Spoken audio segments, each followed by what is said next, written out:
You're holding the baby, the toddler is climbing on you, someone's whining for a snack, and the dishwasher will not stop beeping. You snap. Just stop. Give me a second. And then the guilt hits you again. Maybe you're not a yeller, but the tone you use, you know it cuts deep. I used to live there daily, but I don't anymore. And the shift didn't come from a new parenting strategy or a new routine. It actually came from Christ and understanding what was happening in my own brain. So today I want to show you exactly how I broke the cycle and how you can too. So there was a day, I still remember it, where I heard it. That tone that I was just talking about, but it wasn't that I heard it in myself, I heard it in my daughter. Her brother was simply saying her name, waiting for a response so that he could ask her his question, and all she said was, "What?" But the way it came out, it wasn't yelling, it was worse. That tone, tight, sharp, just laced with irritation, like she was brimming with frustration that had no place to go, but straight through her little brother. He walked away deflated, not even daring to ask her his question, and I realized she learned that from me. It was after that I quickly saw this tone of mine becoming very normal for me and for her, and I hated that. I knew the tone wasn't because I didn't love my kids or because I wasn't trying, but because overstimulation had become my baseline. And so I started to ask, what if the problem isn't my kids' behavior, all those things that are happening?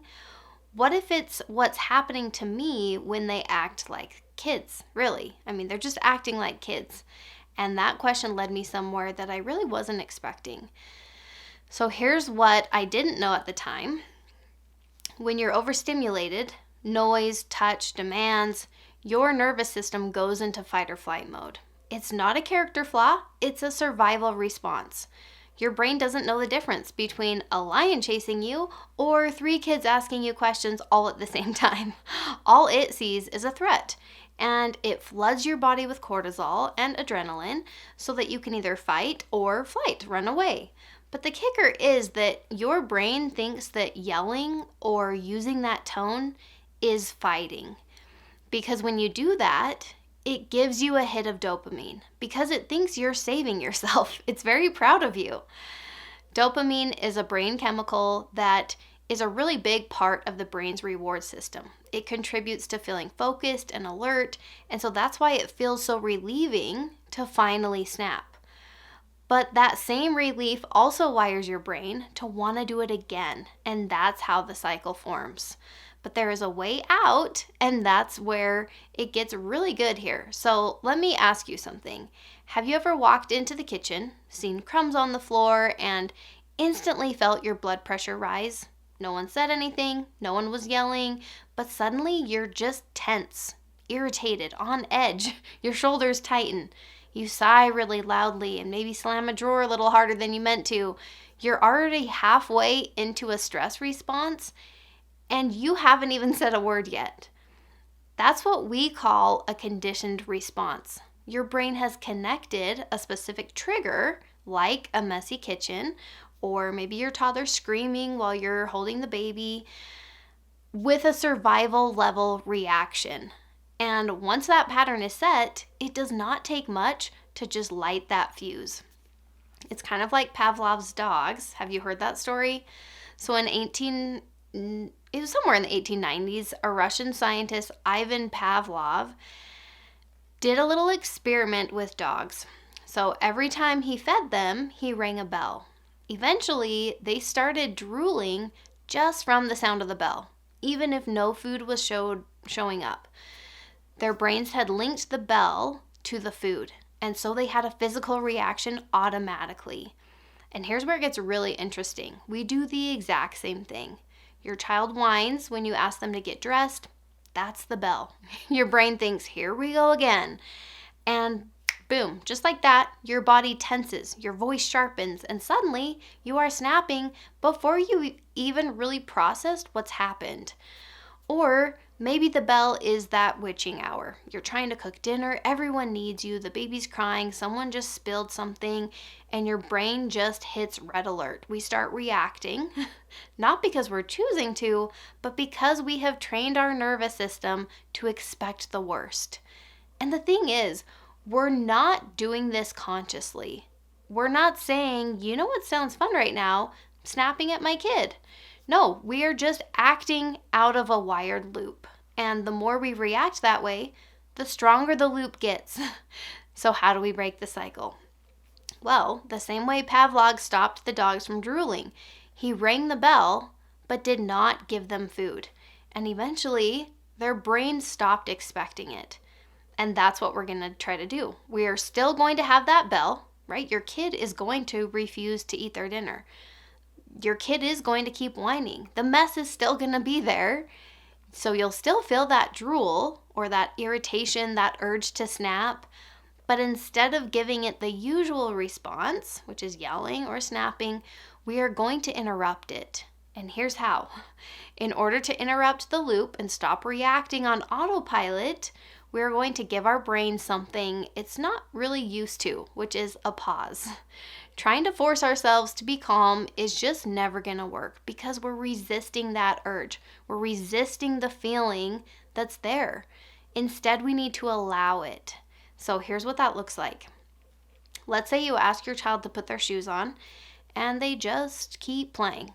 You feel it right in your chest, that flash of frustration, the urge to raise your voice, that little voice in your head saying, seriously, how many times do I have to ask, right? That moment right there is the bell. And what we usually do is react. We say it louder, sharper, or we sigh or make a sarcastic comment. Sometimes we don't even notice we're doing it. It's that automatic. But the practice here is pause just long enough to breathe and let the urge rise in your body. Feel that tightness, the heat, the restlessness, however it is that you feel it, and just let it be there. Don't fix it. Don't feed it. Don't argue with it. You might even talk to it. Urge to yell, I see you. Totally makes sense why you'd be here, but I don't have to do what you say. That might sound a little strange, but it's a really good way to start forcing yourself to acknowledge what is there instead of trying to just make it go away. Because the thing is, your primitive brain can send the urge, but it cannot act without your permission. Your higher brain, the one that God gave you to reason, to choose, to love, that part is still always in charge. And the moment you pause, even just for a few seconds, you take back your agency. Sometimes for me, it looks like taking a step away from what I'm doing for just a minute. Maybe it would help you to kind of place your hand on your chest before you say anything. Or maybe you just say a quick prayer for help resisting the urge. And you know what?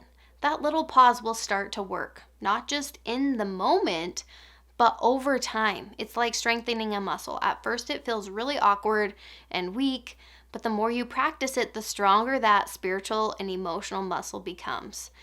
And here's what you need to know next, because this part is very important. It's not going to feel good at first. Before we get into that though, as powerful as the pause is, if you're anything like me, you need more than just a little tip. You need truth. You need help remembering who you are and why you're doing this and who is walking with you. And that's exactly why I wrote my free ebook, You Were Made for This. It's for Christian moms who feel like they're barely holding it together, but really want to build a home that feels rooted and peaceful and purposeful. It's full of scriptures and encouragement and mindset shifts to really help you stop spiraling. You can grab it in the description below. It's completely free. Okay, so you've paused. You didn't yell. You're standing there in the middle of the kitchen. Your heart is still racing. Hands are maybe clenched. Maybe even tears are kind of swelling in your eyes. And you're thinking, this does not feel peaceful. This feels awkward. This feels awful. Yep, that's totally normal. See, we often think that not yelling should instantly feel like a victory. It should feel very calming and peaceful. But at first, it actually feels like discomfort. because you're breaking a cycle. Your brain has gotten very good at reinforcing that cycle. So it's kind of like when you've always sprinted up a hill and one day you decide to slow down and walk.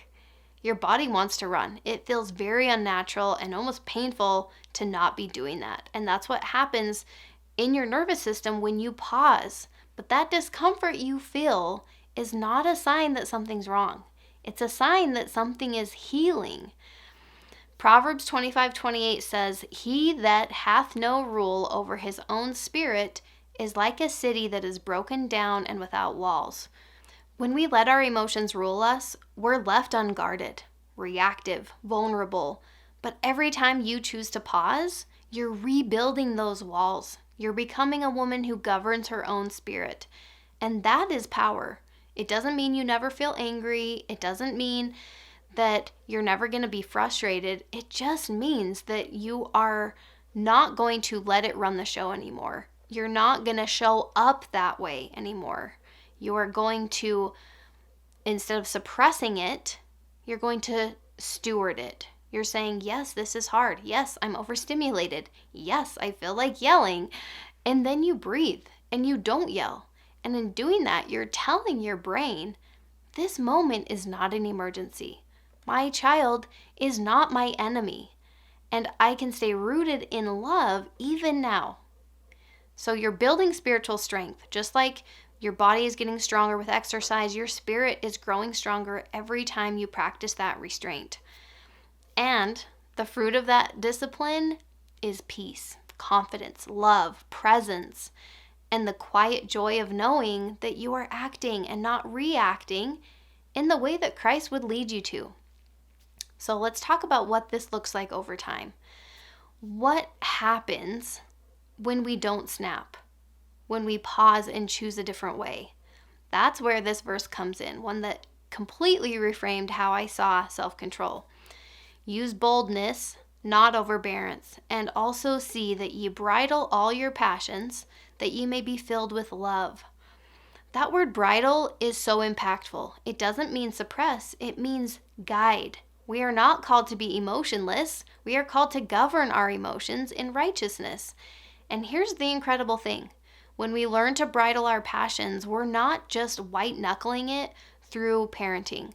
We are actually filled with love. Self-control isn't just for our kids' sake. It builds our self-esteem and our sense of purpose and our ability to partner with God in building His kingdom, which is what we're all trying to do, starting right here inside of our homes. The scriptures teach us that one of God's greatest gifts is our agency. Wherefore men are free according to the flesh. They are free to choose liberty and eternal life. Without that freedom, we couldn't develop discipline. We'd be controlled by our surroundings instead of responding from a place of power. But as daughters of God, we are not powerless. We can't always change what our kids are doing. We can't always control the noise or the chaos or the messes, but we can govern our response. We can choose not to let a tantrum dictate our tone. We can decide that a spilled smoothie doesn't have to ruin the spirit of our home. I think of women that I know, quiet, powerful examples, who embody this so well. A mom who calmly picks up Legos for the 5th time without sighing in frustration. Or a mom who says, "That's enough," with firm clarity, but without harshness. A mom who sees her child melting down and thinks, why should I let this decide how I'm going to act? That question right there is everything, because the answer is you don't have to. Just like muscles grow under that tension, your spirit grows through restraint. And every time you choose to pause, to breathe, to redirect instead of react, you are strengthening your spirit. You are becoming a woman who is not just managing motherhood, but being refined by it. And that strength feels like love. It feels like peace. And it feels like Christ. You ladies are amazing. If all of these stories about snapping in your kitchen sound familiar, check out the video coming up next to see how an experiment with meal planning brought me a ton of peace. I'll see you soon.